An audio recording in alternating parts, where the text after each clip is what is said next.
Monday night Raw tonight is going to be epic. ಇದು ನಾನು ಹೇಳ್ತಿರೋ ಮಾತಲ್ಲ, ನಮ್ಮ ಟ್ರಿಪಲ್ ಎಚ್ ಅವರು ಶೋ ಪ್ರಾರಂಭ ಆಗೋದಕ್ಕಿಂತ ಮುಂಚೆ ಕೊಟ್ಟಂತಹ ಸ್ಟೇಟ್ಮೆಂಟು. ಬಟ್ ನಿಜವಾಗ್ಲೂ ಕೂಡ ಇವತ್ತಿನ ಮಂಡೇ ನೈಟ್ ರಾ ಎಪಿಕ್ ಆಗಿ ಇತ್ತ ಅಂತ ಸಂಪೂರ್ಣ ಮಾಹಿತಿನ ತಿಳಿಸ್ಕೊಡ್ತೀನಿ. ವಿಡಿಯೋ ತುಂಬಾ ಇಂಟ್ರೆಸ್ಟಿಂಗ್ ಆಗಿರುತ್ತೆ. ಬನ್ನಿ ವಿಡಿಯೋನ ಶುರು ಮಾಡೋಣ.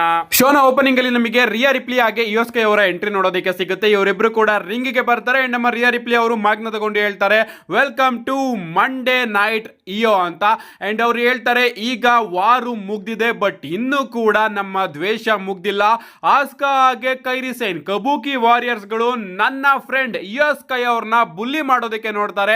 ಸೊ ಅವರಿಗೆ ಇನ್ನೂ ಕೂಡ ನಾವು ರಿವೆಂಜ್ ನ ತಗೋಬೇಕು. ಅಂಡ್ ಆ ರಿವೆಂಜ್ ನ ಯಾವ ರೀತಿ ತಗೋತೀವಿ ಅಂದ್ರೆ ಅವರ ಕೈಲಿರ್ತಕ್ಕಂತಹ ವಿಮೆನ್ಸ್ ಟ್ಯಾಗ್ ಟೀಮ್ ಚಾಂಪಿಯನ್ಶಿಪ್ ನ ನಾವು ಗೆದ್ಕೋತೀವಿ ಅಂತ ನಮ್ಮ ರಿಯಾ ರಿಪ್ಲಿ ಅವರು ಮಾತಾಡ್ತಾರೆ. ಅಂಡ್ ಇದಾದ್ಮೇಲೆ ನಮ್ಮ ಯುಎಸ್ ಕೈ ಅವರು ಮಾಹಿತಿನ ತಗೊಂಡು ಹೇಳ್ತಾರೆ ಆಸ್ಕಾ ನೋ ಒನ್ ರೆಡಿ ಫಾರ್ ಇಯೋ ಐಸ್, ನಾವು ಬರ್ತಾ ಇದೀವಿ, ನಿನ್ನ ಬಳಿ ಇರ್ತಕ್ಕಂತಹ ಆ ಒಂದು ಟ್ಯಾಗ್ ಟೀಮ್ ಚಾಂಪಿಯನ್ಶಿಪ್ ನ ನಾವು ತಗೋತಾ ಇದೀವಿ ಅಂತ ಮಾತಾಡ್ತಾ ಇರ್ತಾರೆ. ಸಡನ್ ಆಗಿ ನಮಗೆ ಶರ್ಲ್ಫೇರ್ ಹಾಗೆ ಅಲೆಕ್ಸಾ ಬ್ಲೆಸ್ ಅವರ ಎಂಟ್ರಿ ನೋಡೋದಕ್ಕೆ ಸಿಗುತ್ತೆ. ಇವರು ಕೂಡ ರಿಂಗಿಗೆ ಬರ್ತಾರೆ. ನಮ್ಮ ಅಲೆಕ್ಸಾ ಬ್ಲೆಸ್ ಅವರು ಹೇಳ್ತಾರೆ ನೀವಿಬ್ರು ಕೂಡ ಓಕೆ, ವಾರ್ ಗೇಮ್ ಅಲ್ಲಿ ನಾವೆಲ್ಲರೂ ಕೂಡ ಒಂದೇ ಸೇಮ್ ಪೇಜ್ ಅಲ್ಲಿ ಇದ್ವಿ, ಬಟ್ ನೀವು ಟ್ಯಾಗ್ ಟೀಮ್ ಚಾಂಪಿಯನ್ಶಿಪ್ ನ ತಗೋತೀರಿ ಅಂತ ಹೇಳ್ತಾ ಇದೀರಲ್ಲ, ಅದ್ಯಾಕೋ ಸರಿ ಬರ್ತಾ ಇಲ್ಲ. ಯಾಕಂದ್ರೆ ನಾವು ಆ ಒಂದು ಚಾಂಪಿಯನ್ಶಿಪ್ ನ ಕಬೂಕಿ ವಾರಿಯರ್ಸ್ ಅವರ ವಿರುದ್ಧ ಸೋತ್ವಿ ಅಂಡ್ ನಮಗೆ ನಮ್ಮ ರೀಮ್ಯಾಚ್ ಸಿಕ್ಕಿಲ್ಲ. ಸೊ ನಿಮಗೇನಾದ್ರೂ ಆ ಒಂದು ಟ್ಯಾಗ್ ಟೀಮ್ ಚಾಂಪಿಯನ್ಶಿಪ್ ಬೇಕು ಅಂದ್ರೆ ನೀವು ನಮ್ಮಿಂದೆ ಲೈನ್ ಅಲ್ಲಿ ನಿಂತ್ಕೋಬೇಕಾಗುತ್ತೆ. ಯಾಕಂದ್ರೆ ನಾವು ಮೊದಲು ಕಬೂಕಿ ವಾರಿಯರ್ಸ್ ನ ನೋಡ್ಕೋಬೇಕು ಅಂತ ನಮ್ಮ ಶರ್ಲ್ಫೇರ್ ಹಾಗೆ ಅಲೆಕ್ಸಾ ಬ್ಲೆಸ್ ಅವರು ಹೇಳ್ತಾರೆ. ಈ ಕಡೆ ನಮ್ಮ ರಿಯಾ ರಿಪ್ಲಿ ಹಾಗೆ ಯುಎಸ್ಕೆ ಅವರು ಕೂಡ ಹೌದಾ ನಿಮಗೆ ಆ ಒಂದು ಟ್ಯಾಗ್ ಟೀಮ್ ಚಾಂಪಿಯನ್ಶಿಪ್ ಬೇಕಾ, ಹಾಗಾದ್ರೆ ಮೊದಲು ನಮ್ಮನ್ನ ಫೇಸ್ ಮಾಡಿ ನೀವು ಹರ್ಹರ್ ಅಂತ ಪ್ರೂವ್ ಮಾಡ್ಕೊಳ್ಳಿ ಅಂತ ಚಾಲೆಂಜ್ ಮಾಡ್ತಾರೆ. ಅಂಡ್ ಈ ಕಡೆ ಆ ಒಂದು ಚಾಲೆಂಜ್ ನ ಅಕ್ಸೆಪ್ಟ್ ಕೂಡ ಮಾಡ್ಕೋತಾರೆ. ಅಂಡ್ ಬ್ಯಾಕ್ ಸ್ಟೇಜ್ ಅಲ್ಲಿ ನಮ್ಮ ಆಡಮ್ ಪಿಯರ್ಸ್ ಅವರು ಇವತ್ತಿನ ಶೋನ ಮೈನ್ ಇವೆಂಟ್ ಗೆ, ಲಿಟರಲಿ ಮೈನ್ ಇವೆಂಟ್ ಗೆ ರಿಯಾ ರಿಪ್ಲಿ ಅಂಡ್ ಯುಎಸ್ ಕೈ ವರ್ಸಸ್ ಶರ್ಲ್ಫೇರ್ ಹಾಗೆ ಅಲೆಕ್ಸಾ ಬ್ಲೆಸ್ ಅವರ ಟ್ಯಾಗ್ ಟೀಮ್ ಮ್ಯಾಚ್ ನ ಬುಕ್ ಮಾಡ್ತಾರೆ. ನಾನು ಅನ್ಕೊಂಡೆ ಮೈನ್ ಇವೆಂಟ್ ಗೆ ಟ್ಯಾಗ್ ಟೀಮ್ ಮ್ಯಾಚ್ ನ ಬುಕ್ ಮಾಡ್ತಾ ಇದಾರಲ್ಲ ಗುರು, ಟ್ರಿಪಲ್ ಎಚ್ ಅವರು ಬೇರೆ ಎಪಿಕ್ ಶೋ ಅಂತ ಹೇಳ್ತಾ ಇದ್ದಾರೆ. ನಿಜವಾಗ್ಲೂ ಕೂಡ ಎಪಿಕ್ ಆಗುತ್ತೆ ಅಂತ ಮುಂದೆ ಗೊತ್ತಾಗುತ್ತೆ ಎಷ್ಟು ಎಪಿಕ್ ಆಗಿತ್ತು ಈ ಒಂದು ಶೋ ಅಂತ ನಿಮ್ಗೆನೆ. ಇದಾದ್ಮೇಲೆ ಬ್ಯಾಕ್ ಸ್ಟೇಜ್ ಅಲ್ಲಿ ನಮ್ಮ ಆಡಮ್ ಪಿಯರ್ಸ್ ಅವರು ಇರ್ತಾರೆ. ಅಂಡ್ ಅಲ್ಲಿಗೆ ನಮ್ಮ ಪಾಲಿಮಿನ್ ಹಾಗೆ ಬ್ರಾನ್ ಬ್ರೇಕರ್ ಅವರು ಬರ್ತಾರೆ. ಮೊದಲನೇದಾಗಿ ನಮ್ಮ ಪಾಲಿಮಿನ್ ಅವರ ಬಳಿ ಆಡಮ್ ಪಿಯರ್ಸ್ ಅವರು ಪ್ರಶ್ನೆನ ಕೇಳ್ತಾರೆ, ಈಗ ನೀನು ಹೇಳು ಸರ್ವೈವರ್ ಸೀರೀಸ್ ಅಲ್ಲಿ ಮಾಸ್ಕ್ ಹಾಕೊಂಡು ಬಂದಂತಹ ವ್ಯಕ್ತಿ ಯಾರು ಅಂತ ನಮ್ಮ ಆಡಮ್ ಪಿಯರ್ಸ್ ಅವರು ಪಾಲಿಮಿನ್ ಅವ್ರನ್ನ ಕೇಳ್ತಾರೆ. ಅಂಡ್ ಅದಕ್ಕೆ ನಮ್ಮ ಪಾಲಿಮಿನ್ ಅವರು ಹೇಳ್ತಾರೆ ನಾನು ನನ್ನ ಕರಿಯರ್ ಅಲ್ಲಿ ತುಂಬಾನೇ ತಪ್ಪುಗಳನ್ನ ಮಾಡಿದ್ದೀನಿ, ಬಟ್ ವಾರ್ ಗೇಮ್ ಅಲ್ಲಿ ಏನಾಯ್ತು ಅದು ನನ್ನ ತಪ್ಪಲ್ಲ ಅಂಡ್ ನನಗೂ ಕೂಡ ಗೊತ್ತಿಲ್ಲ ಆ ವ್ಯಕ್ತಿ ಯಾರು ಅಂತ. ಅಂಡ್ ನಾನು ಇಲ್ಲಿಗೆ ಬಂದಿದ್ದು ಬ್ರಾನ್ ಬ್ರೇಕರ್ ಹಾಗೆ ಸಿಎಂ ಪಂಕ್ ಅವರ ಮ್ಯಾಚ್ ಬಗ್ಗೆ ಮಾತಾಡೋದಕ್ಕೆ. ಯಾಕಂದ್ರೆ ಸಿಎಂ ಪಂಕ್ ಅವ್ರನ್ನ ಬ್ರಾನ್ ಬ್ರೇಕರ್ ಅವರು ವಾರ್ ಗೇಮ್ ಅಲ್ಲಿ ಪಿನ್ ಮಾಡಿದ್ದಾರೆ. ಸೊ ಸ್ವಲ್ಪ ನಾವು ಡಿಸ್ಕಸ್ ಮಾಡೋಣ ಅಂತ ನಮ್ಮ ಬ್ರಾನ್ ಬ್ರೇಕರ್, ಪಾಲಿಮಿನ್ ಹಾಗೆ ಆಡಮ್ ಪಿಯರ್ಸ್ ಅವರ ಲಾಕರ್ ರೂಮ್ ಒಳಗಡೆ ಹೋಗ್ತಾರೆ. ಇದಾದ್ಮೇಲೆ ನಮಗೆ ಲಾಸ್ಟ್ ಟೈಮ್ ಇಸ್ ನಾವು ಟೂರ್ನಮೆಂಟ್ ನ ಸೆಮಿಫೈನಲ್ಸ್ ಮ್ಯಾಚ್ ನೋಡೋದಕ್ಕೆ ಸಿಗುತ್ತೆ ಎಲ್ ನೈಟ್ ಹಾಗೆ ಜೇ ಊಸೋ ಅವರ ನಡುವೆ. ಇನ್ನ ಈ ಒಂದು ಮ್ಯಾಚ್ ಕಡೆ ಬರೋದಾದ್ರೆ ಲಿಟರಲಿ ಮ್ಯಾಚ್ ಇಷ್ಟ ಆಯ್ತು ಅಂತಾನೆ ಹೇಳ್ಬಹುದು. ಜೇ ಊಸೋ ಅವರು ಸೋತಿರೋದಕ್ಕೆ ಈ ರೀತಿ ಹೇಳ್ತಾ ಇಲ್ಲ ನಾನು, ಒಟ್ಟಿನಲ್ಲಿ ನಿಜವಾಗ್ಲೂ ಕೂಡ ಮ್ಯಾಚ್ ಇಷ್ಟ ಆಯ್ತು. ನಮ್ಮ ಜೇ ಊಸೋ ಅವರ ಪರ್ಫಾರ್ಮೆನ್ಸ್ ಕೂಡ ಇವತ್ತು ನನಗೆ ಇಷ್ಟ ಆಯ್ತು ಅಂತಾನೆ ಹೇಳ್ಬಹುದು. ಸ್ಪಿಯರ್ ನ ಅವರು ಎಲ್ಲೆಲ್ಲಿಗೋ ಓಡಿದ್ರು, ಅದನ್ನ ಬಿಟ್ರೆ ಇಬ್ರು ಕೂಡ ಒಂದು ಅದ್ಭುತವಾದ ಮ್ಯಾಚ್ ನ ಡೆಲಿವರ್ ಮಾಡಿದ್ದಾರೆ. ಅಂಡ್ ಈ ಒಂದು ಮ್ಯಾಚ್ ಇನ್ನೂ ಕೂಡ ಇಂಟ್ರೆಸ್ಟಿಂಗ್ ಆಗೋದಕ್ಕೆ ಕಾರಣ ಕ್ರೌಡ್ ಅಂತ ಈ ಒಂದು ಮ್ಯಾಚ್ ಅಲ್ಲಿ ಸಿಕ್ಕಾಪಟ್ಟೆ ಎನರ್ಜೆಟಿಕ್ ಆಗಿತ್ತು ಅಂತಾನೆ ಹೇಳ್ಬಹುದು. ನಮ್ಮ ಜೇ ಊಸೋ ಅವರು ಸ್ಪಿಯರ್ ನ ಹಾಕ್ತಾರೆ, ಎಲಿನೈಟ್ ಅವರು ಕಿಕ್ಔಟ್ ಮಾಡ್ತಾರೆ, ಎಲಿನೈಟ್ ಅವರು BFT ಹಾಕೋದಕ್ಕೆ ಹೋಗ್ತಾರೆ, ಬಟ್ ನಮ್ಮ ಜೇ ಊಸೋ ಅವರು ಅದನ್ನ ತಪ್ಪಿಸ್ತಾ ಇರ್ತಾರೆ ಅಂತಾನೆ ಹೇಳ್ಬಹುದು. ಈ ಒಂದು ಮ್ಯಾಚ್ ನ ಎಂಡಿಂಗ್ ಮೂಮೆಂಟ್ ಅಲ್ಲಿ ನಮ್ಮ ಎಲಿನೈಟ್ ಅವರಿಗೆ ಜೇ ಊಸೋ ಅವರು ಇನ್ನ ಒಂದು ಸ್ಪಿಯರ್ ನ ಹಾಕಿ ಫ್ಲಾಶ್ ನ ಕನೆಕ್ಟ್ ಮಾಡಿ ಎಲಿನೈಟ್ ಅವ್ರನ್ನ ಪಿನ್ ಮಾಡ್ತಾರೆ. ಬಟ್ ನಮ್ಮ ಎಲಿನೈಟ್ ಅವರು ಹಂಗೆ ಜೇ ಊಸೋ ಅವ್ರನ್ನ ಕಿಕ್ಔಟ್ ಮಾಡಿನೇ ರೋಲ್ ಅಪ್ ಮಾಡಿ ಪಿನ್ ಮಾಡೋದ್ರ ಮುಖಾಂತರ ಈ ಒಂದು ಮ್ಯಾಚ್ ಅಲ್ಲಿ ವಿಕ್ಟರಿನ ಗಳಿಸ್ಕೊಂಡಿದ್ದಾರೆ. ಅಂಡ್ ಈಗ ಎಲಿನೈಟ್ ಅವರು ಆ ಒಂದು ಟೂರ್ನಮೆಂಟ್ ನ ಫೈನಲ್ಸ್ ಗೆ ಹೋಗಿದ್ದಾರೆ. ಸೋತಾದ್ಮೇಲೆ ನಮ್ಮ ಜೇ ಊಸೋ ಅವರು ಸಿಕ್ಕಾಪಟ್ಟೆ ಕೋಪದಲ್ಲಿ ಇರ್ತಾರೆ ಅಂತಾನೆ ಹೇಳ್ಬಹುದು. ಅವರು ಪ್ರೈಮ್ ಬಾಟಲ್ ನೆಲ್ಲದನ್ನು ಕೂಡ ಧ್ವಂಸ ಮಾಡ್ತಾರೆ, ಸ್ಟೀಲ್ ಸ್ಟೆಪ್ ನೆಲ್ಲದನ್ನು ಕೂಡ ಧ್ವಂಸ ಮಾಡಿ ಹೋಗ್ತಾರೆ. ಅಂಡ್ ಬ್ಯಾಕ್ ಸ್ಟೇಜ್ ಅಲ್ಲಿ ಅವರ ಒಂದು ಇಂಟರ್ವ್ಯೂ ಕೂಡ ನಮಗೆ ನೋಡೋದಕ್ಕೆ ಸಿಗುತ್ತೆ. ಅಂಡ್ ಅಲ್ಲಿ ನಮ್ಮ ಜೇ ಊಸೋ ಅವರು ಹೇಳ್ತಾರೆ ನಿಜವಾಗ್ಲೂ ನನಗೆ ಯಾರ ಬಗ್ಗೆನೂ ಕೂಡ ಮಾತಾಡೋದಕ್ಕೆ ಇಷ್ಟ ಆಗ್ತಾ ಇಲ್ಲ. ರೋಮನ್ ರೈನ್ಸ್ ಅವರು ಹೇಳಿದ್ದು ನಿಜ, ಆ ಎರಡು ಚಾಂಪಿಯನ್ಶಿಪ್ ಗಳು ಕೂಡ ರೋಮನ್ ರೈನ್ಸ್ ಅವರ ಭುಜದ ಮೇಲೆ ಚೆನ್ನಾಗಿ ಕಾಣಿಸುತ್ತೆ, ಬಟ್ ನನ್ನ ಭುಜದ ಮೇಲೆ ಚೆನ್ನಾಗಿ ಕಾಣಿಸುತ್ತಿಲ್ಲ. ನನ್ನ ತಲೆಯಲ್ಲಿ ಈಗ ಏನೇನೋ ಓಡ್ತಾ ಇದೆ, ಅದೆಲ್ಲದ್ರಿಂದನೂ ಕೂಡ ನಾನು ಹೊರಗಡೆ ಬರಬೇಕು ಅಂತ ಸಿಕ್ಕಾಪಟ್ಟೆ ಕೋಪದಲ್ಲಿ ಇವತ್ತಿನ ಮಂಡೇ ನೈಟ್ ರಾ ಇಂದ ನಮ್ಮ ಜೇ ಊಸೋ ಅವರು ಹೊರಗಡೆ ಹೋಗ್ತಾರೆ. ನೋಡ್ಬೇಕು ಈಗ ಅವರ ಗತಿ ಏನಾಗುತ್ತೆ ಅಂತ. ಇದಾದ್ಮೇಲೆ ನಮಗೆ ಜಡ್ಜ್ಮೆಂಟ್ ಡೇ ಎಂಟ್ರಿ ನೋಡೋದಕ್ಕೆ ಸಿಗುತ್ತೆ. ನಮ್ಮ ಡೊಮಿನಿಕ್ ಮಿಸ್ಟೀರಿಯೋ ಅವರು ರೊಕೈಲ್, ರಾಕ್ಸಿನಿ ಪ್ರೀಸ್, JD ಮೆಕ್ಡೊನಾಗ್ ಹಾಗೆ ಫಿನ್ ಬ್ಯಾಲರ್ ಅವರ ಜೊತೆ ರಿಂಗ್ ಒಳಗಡೆ ಬರ್ತಾರೆ. ಇವರೆಲ್ಲರೂ ಕೂಡ ರಿಂಗ್ ಅಲ್ಲಿ ಇರ್ತಾರೆ. ನಮ್ಮ ಡೊಮಿನಿಕ್ ಮಿಸ್ಟೀರಿಯೋ ಅವರು ಮಾತಾಡೋದಕ್ಕೆ ಶುರು ಮಾಡ್ತಾರೆ, ನಾನು ನಿನ್ನೆ ಸರ್ವೈವರ್ ಸೀರೀಸ್ ವಾರ್ ಗೇಮ್ ಅಲ್ಲಿ greatest of all time John Cena ಅವ್ರನ್ನ ಸೋಲಿಸ್ತೆ. ಅಂಡ್ ಇದ್ರ ಪ್ರಕಾರ ನಾನು ಈಗ greatest Mysterio of all time ಆಗಿದ್ದೀನಿ. ಅಂಡ್ ನಾನು greatest Intercontinental champion of all time ಆಗಿದ್ದೀನಿ. ಅಂಡ್ ಇದು ನನ್ನೊಬ್ಬನಿಂದ ಮಾತ್ರ ಸಾಧ್ಯ ಇರ್ತಿರ್ಲಿಲ್ಲ. ರೊಕೈಲ್ ನಿಮಗೆ ಥ್ಯಾಂಕ್ಸು, ರಾಕ್ಸಿನಿ ಪ್ರೀಸ್ ನಿಮಗೆ ಥ್ಯಾಂಕ್ಸು, ಫಿನ್ ಬ್ಯಾಲರ್, JD ಮೆಕ್ಡೊನಾಗ್ ನಿಮಗೂ ಕೂಡ ತುಂಬಾನೇ ಧನ್ಯವಾದಗಳು. ಅಂಡ್ ಮುಖ್ಯವಾಗಿ ಲಿವ್ ಮಾರ್ಗನ್ ಅವ್ರಿಗೂ ಕೂಡ ನಾನು ಧನ್ಯವಾದನ ತಿಳಿಸ್ಬೇಕು ಅಂತ ಲಿವ್ ಮಾರ್ಗನ್ ಅವ್ರನ್ನ ಇಂಟ್ರೊಡ್ಯೂಸ್ ಮಾಡ್ತಾರೆ. ಅಂಡ್ ನಮಗೆ ಲಿವ್ ಮಾರ್ಗನ್ ಅವರ ಎಂಟ್ರಿ ನೋಡೋದಕ್ಕೆ ಸಿಗುತ್ತೆ. ನಮ್ಮ ಲಿವ್ ಮಾರ್ಗನ್ ಅವರು ಕೂಡ ರಿಂಗಿಗೆ ಬಂದು ಮೊದಲನೇದಾಗಿ ನನಗೆ ವಾಪಸ್ ಬಂದಿದ್ದಕ್ಕೆ ಸಿಕ್ಕಾಪಟ್ಟೆ ಖುಷಿ ಇದೆ ಅಂತ ಹೇಳ್ತಾರೆ. ಅಂಡ್ ಹೇಳ್ತಾರೆ, ನಾನು ಇಲ್ಲಿ ಇಲ್ಲದೆ ಇದ್ದಾಗ ಜಡ್ಜ್ಮೆಂಟ್ ಡೇ ಎಲ್ಲದನ್ನು ಕೂಡ ಕಳ್ಕೊಂಡಿದೆ. ಜಡ್ಜ್ಮೆಂಟ್ ಡೇ ತನ್ನ ಪ್ರೈಮ್ ನ ಕಳ್ಕೊಂಡಿದೆ. ಅಂಡ್ ಈಗ ಅವರು ಟ್ಯಾಗ್ ಟೀಮ್ ಚಾಂಪಿಯನ್ಶಿಪ್ ನು ಕೂಡ ಕಳ್ಕೊಂಡಿದ್ದಾರೆ, ಗೋಲ್ಡ್ಸ್ ಗಳನ್ನು ಕೂಡ ಕಳ್ಕೊಂಡಿದ್ದಾರೆ. ಬಟ್ ಪರವಾಗಿಲ್ಲ, ನಾನು ಇಲ್ಲಿಗೆ ಬಂದಿದ್ದೀನಿ. ಅಂಡ್ ನಾವು ಕಳ್ಕೊಂಡಿದ್ದೆಲ್ಲದನ್ನು ಕೂಡ ಮತ್ತೊಮ್ಮೆ ವಾಪಸ್ ಪಡ್ಕೋಣ ಅಂಡ್ ಜಡ್ಜ್ಮೆಂಟ್ ಡೇ ನ ರೀಬಿಲ್ಡ್ ಮಾಡೋಣ ಅಂತ ಹೇಳಿ Dominic for the final time ಅಂತ ಹೇಳಿ ಮತ್ತೊಮ್ಮೆ ಡೊಮಿನಿಕ್ ಮಿಸ್ಟೀರಿಯೋ ಅವರ ಕೆಪಾಲಕ್ಕೆ ಬಾರಿಸ್ತಾರೆ. ನಾನಾಗ ಏನಾಗ್ತಾ ಇದೆ ಗುರು ಅಂತ ಅನ್ಕೊಂಡೆ. ಅದಾದ್ಮೇಲೆ ಎತ್ಕೊಂಡು ಕಿಸ್ ನ ಕೊಡೋದಕ್ಕೆ ಶುರು ಆಗ್ತಾರೆ ಅಂತಾನೆ ಹೇಳ್ಬಹುದು.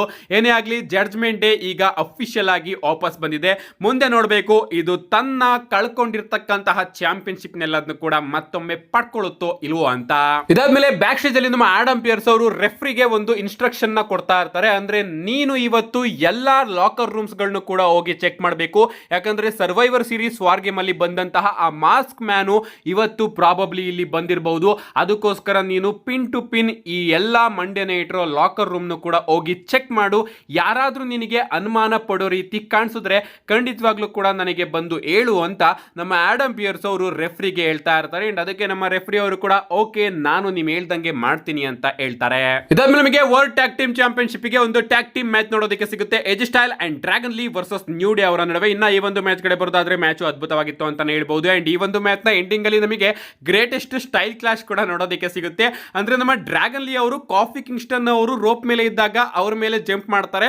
ಅಂಡ್ ಹಂಗೆ ಕಾಫಿ ಕಿಂಗ್ಸ್ಟನ್ ಅವರು ರಿಬಾರ್ಡ್ ಬಂದಾಗ ಏಜ್ ಸ್ಟೈಲ್ ಅವರು ಸ್ಟೈಲ್ ಕ್ಲಾಶ್ ನ ಕನೆಕ್ಟ್ ಮಾಡ್ತಾರೆ ಅಂತಾನೆ ಹೇಳ್ಬಹುದು. ನಿಜವಾಗ್ಲೂ ಅದ್ಭುತವಾದ ಸೀಕ್ವೆನ್ಸ್ ಅಲ್ಲಿ ನಮಗೆ ನೋಡೋದಕ್ಕೆ ಸಿಕ್ತು. ಅಂಡ್ ಕಾಫಿ ಕಿಂಗ್ಸ್ಟನ್ ಅವರನ್ನ ಪಿನ್ ಮಾಡೋದ್ರ ಮುಖಾಂತರ ಈ ಒಂದು ಮ್ಯಾಚ್ ಅಲ್ಲಿ ನಮ್ಮ ಏಜ್ ಸ್ಟೈಲ್ ಆಗಿ ಡ್ರ್ಯಾಗನ್ ಲೀ ಅವರು ತನ್ನ ವರ್ಲ್ಡ್ ಟ್ಯಾಗ್ ಟೀಮ್ ಚಾಂಪಿಯನ್ಶಿಪ್ ನ ರಿಟೈನ್ ಮಾಡ್ಕೊಂಡಿದ್ದಾರೆ. ಇದಾದ್ಮೇಲೆ ಬ್ಯಾಕ್ ಸ್ಟೇಜ್ ಅಲ್ಲಿ ನಮ್ಮ ಸ್ಟೆಫನಿ ವೆಕರ್ ಅವರ ಇಂಟರ್ವ್ಯೂ ನೋಡೋದಕ್ಕೆ ಸಿಗ್ತಾ ಇರುತ್ತೆ. ಅಂಡ್ ಅಲ್ಲಿಗೆ ನಮ್ಮ ಲಿವ್ ಮಾರ್ಗನ್ ಅವರು ಬಂದು ನಾನೀಗ ಮತ್ತೊಮ್ಮೆ ವಾಪಸ್ ಬಂದಿದ್ದೀನಿ ಅಂತ ಸ್ಟೆಫನಿ ವೆಕರ್ ಅವರಿಗೆ ಒಂದು ಸ್ಟೇಟ್ಮೆಂಟ್ ಕೂಡ ಕೊಡ್ತಾರೆ. ಅಷ್ಟೇ ಅಲ್ಲ, ಬ್ಯಾಕ್ ಸ್ಟೇಜ್ ಅಲ್ಲಿ ನಮ್ಮ ಬೇಲಿ ಹಾಗೆ ಲೈರಾ ವಾಲ್ಕೈರ್ ಅವರು ಕೂಡ ಇರ್ತಾರೆ. ಅಂಡ್ ಅಲ್ಲಿಗೆ ನಮ್ಮ ಆಸ್ಕಾ ಹಾಗೆ ಕೈರಿಸಿನ್ ಅವರು ಬಂದು ನಾವು ವಾರ್ ಗೇಮ್ ಅಲ್ಲಿ ಸೋತ್ವಿ, ಅದಕ್ಕೆ ಮೈನ್ ರೀಸನ್ ನೀನೇ. ಯಾಕಂದ್ರೆ ನೀನು ನಮ್ಮ ಜೊತೆ ನಮ್ಮ ಟೀಮಿಗೆ ಜಾಯ್ನ್ ಆಗ್ಲಿಲ್ಲ, ನೀನೇನಾದ್ರೂ ಜಾಯ್ನ್ ಆಗಿದ್ದಿದ್ರೆ ನಾವು ಸೋಲ್ತಾ ಇರಲಿಲ್ಲ ಅಂತ ಹೇಳ್ತಾರೆ. ಅಂಡ್ ಅದಕ್ಕೆ ನಮ್ಮ ಬೇಲಿ ಅವರು ನಾನು ನಿಮ್ ಟೀಮಿಗೆ ಜಾಯ್ನ್ ಆಗ್ತಾನೂ ಕೂಡ ಇರಲಿಲ್ಲ, ನೀವು ಸೋತಿದ್ದು ನಿಮ್ಮಿಂದನೇ ಅಂತ ಹೇಳ್ತಾರೆ. ಅಂಡ್ ಆಗ ನಮ್ಮ ಆಸ್ಕಾ ಅವರು ನಾವಿವಾಗ ಚಾಂಪಿಯನ್ಸ್ ಆಗಿದೀವಿ, ಬಟ್ ನೀನು ಏನು ಕೂಡ ಆಗಿಲ್ಲ. ಅಂಡ್ ಇವತ್ತಿನ Monday night Raw main event ಅಲ್ಲೂ ಕೂಡ ನೀನು ಇಲ್ಲ, ನೀನು ಎಲ್ಲಿದೆಯಾ ಅನ್ನೋದನ್ನ ನೀನು ನೋಡ್ಕೋ ಅಂತ ನಮ್ಮ ಬೇಲಿ ಹಾಗೆ ಲೈರಾ ವಾಲ್ಕೈರ್ ಅವರಿಗೆ ಹೇಳಿ ಅಲ್ಲಿಂದ ಹೊರಟೋಗ್ತಾರೆ. ಇದಾದ್ಮೇಲೆ ನಮಗೆ ದ ವಿಷನ್ ನ ಎಂಟ್ರಿ ನೋಡೋದಕ್ಕೆ ಸಿಗುತ್ತೆ. ಪಾಲಿಮಿನ್ ಅವರು ಬ್ರಾನ್ ಬ್ರೇಕರ್, ಬ್ರಾನ್ಸನ್ ರೀಡ್ ಹಾಗೆ ಲೋಗನ್ ಪಾಲ್ ಅವರ ಜೊತೆ ರಿಂಗ್ ಗೆ ಬರ್ತಾರೆ. ಅಂಡ್ ಮೈಕ್ ನ ತಗೊಂಡು ಮಾತಾಡ್ತಾರೆ. Ladies and gentlemen, my name is ಪಾಲಿಮಿನ್.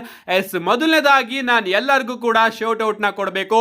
ಮೊದಲನೇದಾಗಿ ಮುಖ್ಯವಾಗಿ ಸರ್ ದ ಬೀಸ್ಟ್ ಬ್ರಾಕ್ ಲೆಸ್ನರ್.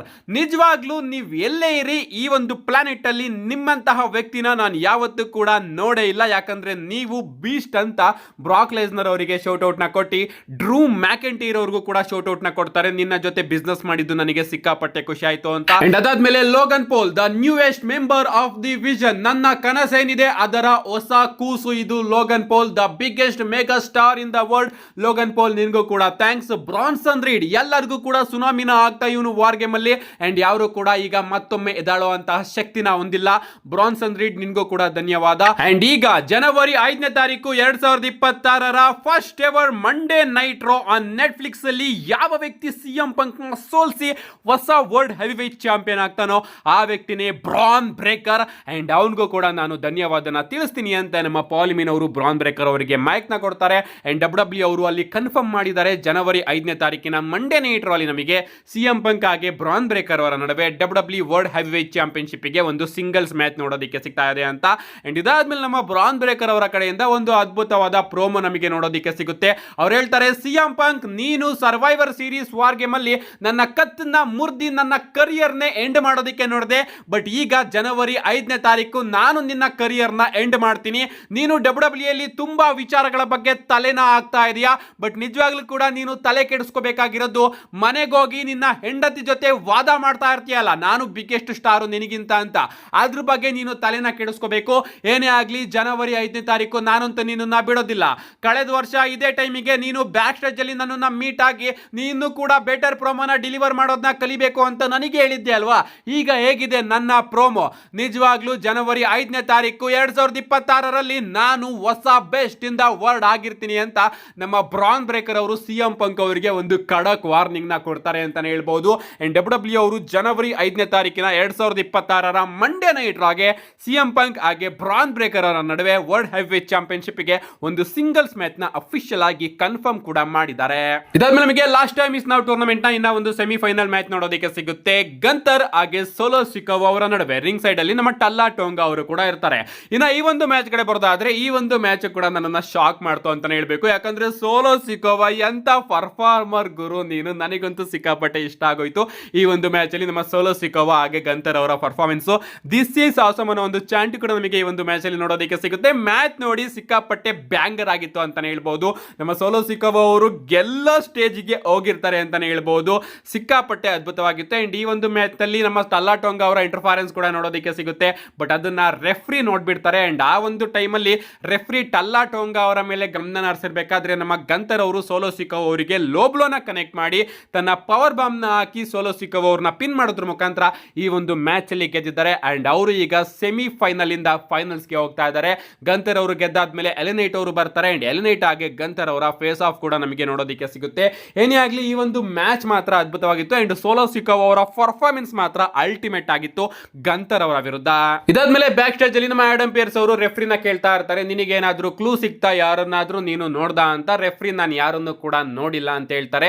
ಇಲ್ಲಿ ಗಾಯ್ಸ್ ನಾನು ನಿಮ್ಗೆ ಅರ್ಥ ಮಾಡಿಸ್ತೀನಿ, ಇಲ್ಲಿ ಏನ್ ನಡೀತು ಇವತ್ತಿನ ಮಂಡೇ ನೈಟ್ ರಾಲಿ ಅಂದ್ರೆ ನಮ್ಮ ಆಡಮ್ ಪಿಯರ್ಸ್ ಅವರಿಗೆ ಡೌಟ್ ಇದೆ ಆ ಮಾಸ್ಕ್ ಹಾಕೊಂಡು ಬಂದಿರತಕ್ಕಂತಹ ವ್ಯಕ್ತಿ ಸೆತ್ ರೋಲಿನ್ಸ್ ಹೌದೋ ಅಲ್ವೋ ಅಂತ. ಯಾಕಂದ್ರೆ ಸೆತ್ ರೋಲಿನ್ಸ್ ಅವ್ರನ್ನ ತುಂಬಾ ಜನ ತನ್ನ ಕೈಗೆ ಹಾಕೊಂಡಿರ್ತಕ್ಕಂತಹ ಬ್ಯಾಂಡೇಜ್ ಇಲ್ದಲೆ ಸ್ಯಾಂಡಿಯಾಗೋದಲ್ಲಿ ನೋಡಿದ್ದಾರೆ. ನಾನು ಕೂಡ ಇದ್ರ ಬಗ್ಗೆ ವಿಡಿಯೋ ಮಾಡಿ ತಿಳಿಸಿದ್ದೆ. ಅಂಡ್ ಅದನ್ನ ಇಟ್ಕೊಂಡು ನಮ್ಮ ಆಡಮ್ ಪಿಯರ್ಸ್ ಅವರಿಗೆ ಡೌಟ್ ಇದೆ ಸೆತ್ ರೋಲಿನ್ಸ್ ಅವ್ರು ಏನಾದ್ರು ಮತ್ತೆ ತನ್ನ ಇಂಜುರಿನ ಫೇಕ್ ಮಾಡ್ತಾ ಇದಾರೆ ಅಂತ. ಯಾಕಂದ್ರೆ ಡಾಕ್ಟರ್ಸ್ ಗಳು ಇನ್ನೂ ಕೂಡ ಸೆತ್ ರೋಲಿನ್ಸ್ ಅವ್ರನ್ನ ಕ್ಲಿಯರ್ ಮಾಡಿಲ್ಲ. ಅದಕ್ಕೋಸ್ಕರ ನಮ್ಮ ಆಡಮ್ ಪಿಯರ್ಸ್ ಅವರು Monday night Raw backstage ಅಲ್ಲೆಲ್ಲ ಯಾರಾದ್ರೂ ನಿನಗೆ ಡೌಟ್ ಬರೋ ಹಂಗೆ ಕಾಣಿಸಿದ್ರ ಅಂತ ರೆಫ್ರಿಗೆ ಹೇಳಿರ್ತಾರೆ. ಬಟ್ ಇವತ್ತಿನ ಮಂಡೇ ನೈಟ್ ರೋ ಅಲ್ಲಿ ಯಾರು ಕೂಡ ಡೌಟ್ ಬರೋ ರೀತಿ ಕಾಣಿಸ್ಲಿಲ್ವಂತೆ.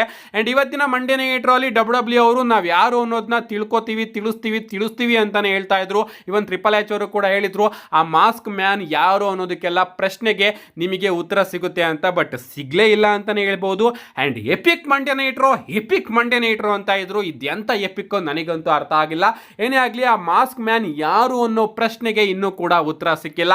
ಅಂಡ್ ಹಿಂಗೆ ಆಗ್ತಾ ಶೋನ ಮೇನ್ ಇವೆಂಟ್ ಕೂಡ ನಮಗೆ ನೋಡೋದಕ್ಕೆ ಸಿಗುತ್ತೆ. Charlotte Flair and Alexa Bliss versus Rhea Ripley ಹಾಗೆ ಯುಎಸ್ಕೆ ಅವರ ನಡುವೆ. ಇನ್ನ ಈ ಒಂದು ಮ್ಯಾಚ್ ಕಡೆ ಬರೋದಾದ್ರೆ ಮ್ಯಾಚ್ ಅದ್ಭುತವಾಗಿತ್ತು ಅಂತಾನೆ ಹೇಳ್ಬಹುದು. ಅಂಡ್ ಅದ್ಭುತವಾಗಿ ಸಾಕ್ತಾ ಇರುತ್ತೆ. ಬಟ್ ಎಂಡಿಂಗ್ ಅಲ್ಲಿ ನಮ್ಮ ಆಸ್ಕಾ ಹಾಗೆ ಕೈರಿ ಸೇನ್ ಅವರು ಬಂದು ಅಟ್ಯಾಕ್ ಮಾಡೋದಕ್ಕೆ ಶುರು ಮಾಡ್ತಾರೆ. ಅಂಡ್ ಈ ಒಂದು ಮ್ಯಾಚ್ ಡಿಸ್ಕ್ವಾಲಿಫಿಕೇಶನ್ ಇಂದ ಎಂಡ್ ಆಗುತ್ತೆ. ಆಸ್ಕಾ ಹಾಗೆ ಕೈರಿ ಸೇನ್ ಅವರು ಎಲ್ಲರ ಮೇಲೂ ಕೂಡ ಬ್ರೂಟಲ್ ಆಗಿ ಅಟ್ಯಾಕ್ ಮಾಡ್ತಾ ಇರ್ತಾರೆ. ಅಂಡ್ ಇಲ್ಲಿ ಅವ್ರನ್ನ ಹೆಲ್ಪಿಗೆ ನಮ್ಮ ಬೇಲಿ ಹಾಗೆ ಲೈರಾ ವಾಲ್ಕೈರಾ ಅವರು ಬರ್ತಾರೆ.